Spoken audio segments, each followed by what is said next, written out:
Hello everyone, how's it hanging? It's October 1st, 2019, and you're listening to Parchies Podcast. Did I just say it was 2019? Jesus, it's 2020. If that doesn't display the amount of stress I've been in the last week or two and ongoing, I don't know what else will. But I have been stressed out to the max from my job to my living situation to just personal shit. I have been all over the fucking map, and I could feel it starting to come together. It's starting to, to fucking level out. But it has been a rough, 2 weeks, and it's still, not over. Actually, I feel like there's still probably another 2 weeks. So, Norma and I are moving back to West Palm Beach. Yay! Right, woo! Not as excited as Norma, but that's because I look at the bigger picture. We were excited to move, to Tampa. We got here, we were happy for, a month, and then we fucking hated it.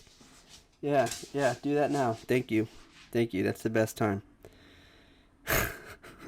Sorry, I'm such a fucking aggravated little bastard because of these last 2 weeks, but yeah, everyone loves something new. You're moving, you got a new job, you're going to a new school, it's a new year. Everyone loves something new. It's always exciting because it's new, and as human beings, we crave exploration. We crave exploring new things, right? And receiving new things. Just anything new in general is just great. You know what I mean? You would rather get a new controller, not a used controller. And even if it was used, if it was new to you, you would still be happy, right? Right. For all you fucking gamer nerds like me who get excited about controllers. Anyways, did you fucking hear that? Jesus Christ. My throat's talking to me. So we're moving back to West Palm Beach in 2 weeks. I'm excited, I'm not gonna lie. But I know after being there, I'll fucking hate it. You know what I mean? Just like I hate it here. The grass is always greener on the other side. I don't actually hate it here, to be honest. To be honest, I'm pretty level. I've had a rough 2 weeks, but fucking everyone is destined for a few of those throughout the year. And I just happened to smack me in the goddamn face. 2 weeks strong instead of a few days here, a few days there, maybe a day. Nope, 2 solid weeks. But things are getting better, which leads me to the explanation that I need to at least give myself for my channel. That's why I haven't made any Reckoning videos. That's why I haven't made any Game Informer breakdowns. I actually have a Game Informer breakdown. I can't even remember what issue it's for, but it's already recorded and it's halfway through. The cuts. There's still some editing that needs to be done. A lot of editing needs to be done for that video, and to be honest, while I shot that video, it was like the beginning of my fuckery that I'm in right now, so I was not in a good mood. I actually had to trim a lot of shit out of me literally bitching about things going on. I had to trim it out. And then yesterday, lo and behold, I checked the mail and I got the new Game Informer, and I'm like, fuck. Right when I caught up, I fall behind. I know it's not the biggest deal. It's not like anyone watches this shit, And to be honest, for those of you who don't know, in my eyes, my YouTube channel is my journal. It's my journal that I'm willing to share with the world.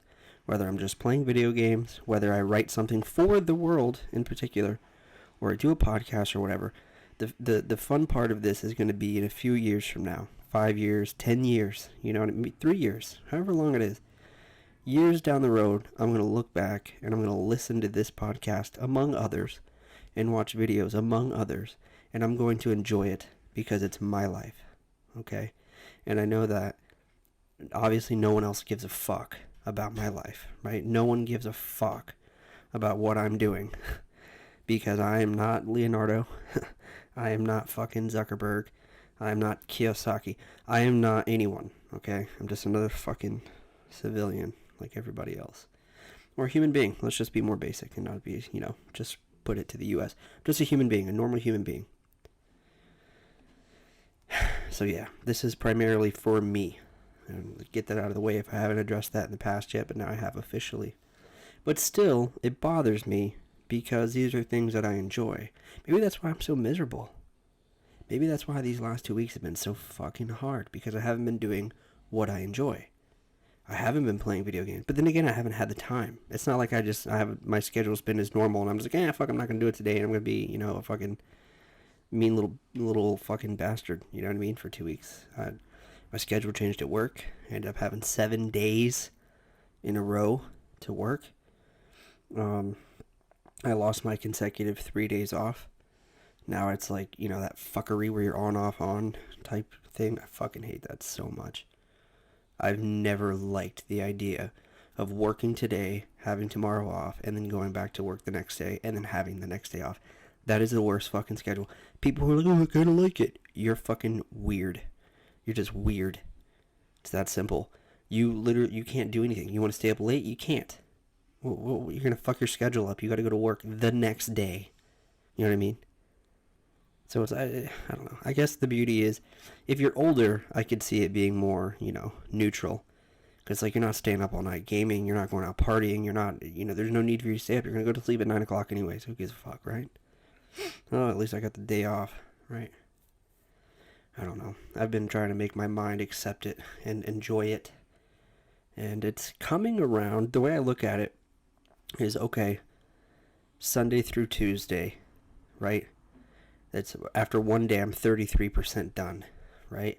Then I get that day off, and then I'm like, you know what? In my head, I'm like, I have 4 days off, but because I'm such a nice fucking guy, after my first day off on Wednesday, on Thursday, I'm going to go back, I'm going to help them, and it's only going to be one time, and then I'm back to being off, because I'm a nice guy. That's what I've been telling myself, to accept the new schedule change, and it's been working. Honestly, it has. Let that be a fucking, a little trick for all of you. You can trick yourself. And that doesn't, everyone already knows that. If you don't know that, congratulations, you played yourself. We all lie to ourselves to make ourselves comfortable to doing things that we deep down want to do, whether we're not supposed to do them or what have you. You know what I mean? You're not supposed to drink a beer? Well, guess what? You're moving in 2 weeks. Celebration time. It's okay. Drink that beer. Right? Right? That's what people do. That's what people do. We lie to ourselves all the time to make ourselves comfortable with the decisions that we're making, even though deep down we know we shouldn't be making those decisions. And that's something I'm trying to change about myself. Excuse me for a moment.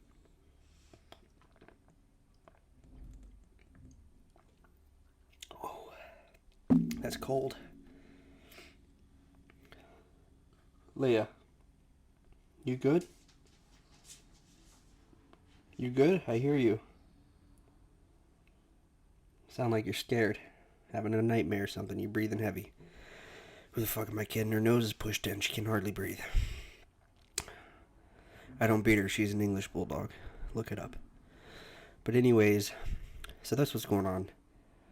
I'm beating the hell out of myself at the fact that I haven't been playing Reckoning. Dude, I can't express to you how happy I was to see Re-Reckoning out. I was just like, whoa! And I'm going to play right after this. I'm going to finally I'm going to make the time. I'm going to prioritize the time to play. I'm not going to stress. I'm not going to pack. I'm not going to clean. I'm not going to think about what I have to do tomorrow. I'm not going to make phone calls. I'm not going to fucking sit on the patio and scour YouTube University. I'm going to do what I actually want to fucking do. That's make this podcast and then play some Reckoning. And that's that. I mean, that's not exactly what I want to do. There's something like, I wouldn't mind going to a kava bar right now, to be honest, but I can't. Big news. Some people battle with drugs of all sorts, like crack and stuff. I don't know. I don't know anyone who does, but people do. A lot of people smoke weed. A lot of people drink alcohol. My thing is kava bars. I love kava bars. I love them. In previous videos of fucking who knows where, you'll hear me, mention kava or kratom somewhere. It's guaranteed. It has to be mentioned. It had to have been mentioned by now somewhere in my channel. But to me, kava and kratom is like coffee for the average Joe. Pun not intended, but it should be recognized. You wake up, you need coffee. It jumpstarts your body. For me, that's what kava and kratom do. For me, you know what I mean? For me, it jumpstarts my body. It gets me in the mind frame. It relaxes the already stressed out mind, because on a normal basis, I am a negative person. I have a negative view on things. It's not that I'm a little piece of shit who bitches about everything. I don't see the optimism in most things. I tend to focus on the negative. Although I do recognize the optimism. I do know that I could look that way, and I do think about it, but I tend to focus more on the negative. I don't know if that makes sense.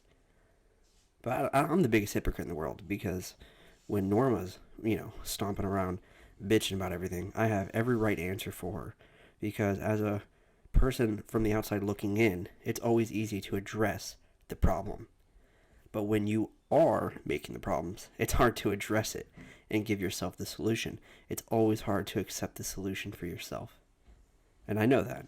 And I'm trying my best to implement that into my life. To point the solution out for myself and be strong enough to implement the change and accept the new, right? It's the new. So I'm no longer drinking kava and kratom.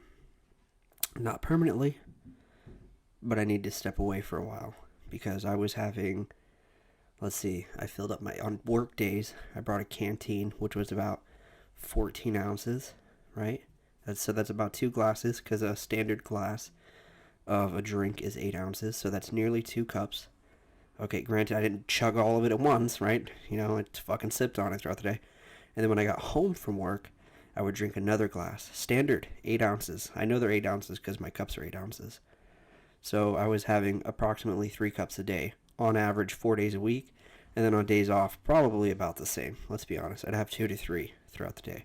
So, in other words, I was ingesting quite a bit of fucking dirt. Okay, because that's what kava and kratom is. For those of you who don't know, it is a root that is grown in the South Pacific Islands of Asia, or wherever the fuck it is that everyone keeps telling me. To be honest, I used to give this spiel to all newcomers to kava bars and to friends who are trying it for the first time, and now I can't remember my spiel because I forgot the location. But I would say it's a root from the South Pacific Islands of Asia, or whatever the fuck it was I said. I can't remember the fuck. It's somewhere in Asia, South Pacific. I don't remember how I said it, but it was gold. And I'd say it's harvested, and they use it as extracts, or they brew it. And what it does is it triggers your central nervous system to calm you and put you in a relaxed state. That was my fucking sales pitch, to get them to try it. And they take one sip of that and spit it out and tell me to go fuck myself. Or they drink it and then puke their guts out, and I felt like an asshole. I did always tell them, though, you could puke from this. You could puke. Not everyone can, take this. I'll tell you what, though. After quitting that, I'm not much of a beer drinker or really anything else. Or I really, I like kava bars. It's legal, it's cheap, and it's, it doesn't get you fucked up. Like, if you have too much kava or too much kratom, you're just going to puke. That's it. You're going to puke. That's all that's going to happen. And you might feel a little dizzy. I've had that before, where you feel dizzy, but still able to drive, because you're allowed to go into a kava bar, buy a drink, and drive with it. You can get pulled over. Nothing's going to happen, because it doesn't, what's the word they use? It doesn't impair your motor vehicle skills. You're totally normal on kava and kratom. I recommend kava more than kratom, only because kratom is really frowned upon, and it is a lot stronger, and I don't know. My gut instinct tells me that kava is better for you for some reason. I don't know, but I would start with kava first. Do a shell or something. Look at me. I'm pushing my shit onto you. Don't do that. If you don't want to do it, don't do it. Okay?